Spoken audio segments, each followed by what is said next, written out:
Sadek agro কিভাবে উন্নত জাতের গরু এককভাবে আমদানি করার সুযোগ পেয়েছে এবং এককভাবে এই সুবিধা কেন পেল তা অনুসন্ধান করতে সাভারের কেন্দ্রীয় গো প্রজনন কেন্দ্রে অভিযান পরিচালনা করেছে দুর্নীতি দমন কমিশন।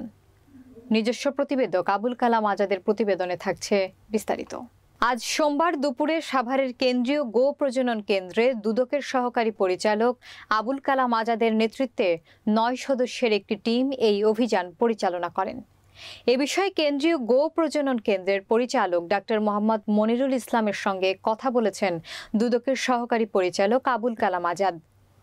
সাদেক এগ্রো কিভাবে এই গো প্রজননের বিভিন্ন সেক্টরে এককভাবে প্রভাব খাটিয়েছেন এই বিষয়টি জানার উদ্দেশ্যে অভিযান চালাচ্ছে দুর্নীতি দমন কমিশন। সাবেক পুলিশ প্রধান বেনজির আহমেদ এবং জাতীয় রাজস্ব বোর্ডের কর্মকর্তা মতিউর রহমান ও কাজী আবু মাহমুদ ফয়সালের দুর্নীতি প্রকটভাবে প্রকাশের পর তা নিয়ে চলছে নানা আলোচনা ও বিতর্ক। ক্ষমতাসীনেরাও এখন স্বীকার করছেন যে দুর্নীতি প্রাতিষ্ঠানিক রূপ পেয়েছে। তবে জাতীয় সংসদে বক্তব্যে সরকারি দলের সদস্যদের অনেকে পুলিশ ও প্রশাসনের দিকে আঙুল তুলছেন। কিন্তু স্বাভাবিকভাবেই প্রশ্ন আসে, এই সীমাহীন দুর্নীতি করার মতো পরিবেশ তৈরি হওয়ার দায় তাহলে কার? সরকারি প্রতিষ্ঠানগুলোর জবাবদিহি নিশ্চিত করতে সরকার কার্যত ব্যর্থ হয়েছে বলে মনে করেন রাজনৈতিক বিশ্লেষকেরা।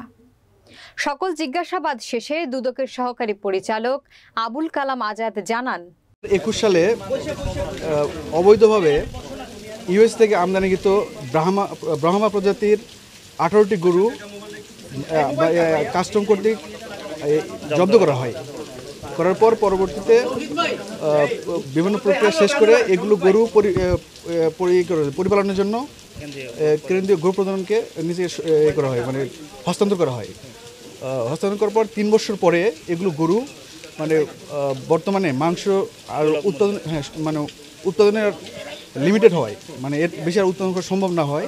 এগুলো গরুগুলো সুলভ মূল্যে বিক্রয়ের জন্য একটা কমিটির মাধ্যমে এগুলো মানে অ্যাসোসিয়েশন, ডেয়ারি ফার্ম অ্যাসোসিয়েশন নিয়ে হস্তান্তর করা হয়।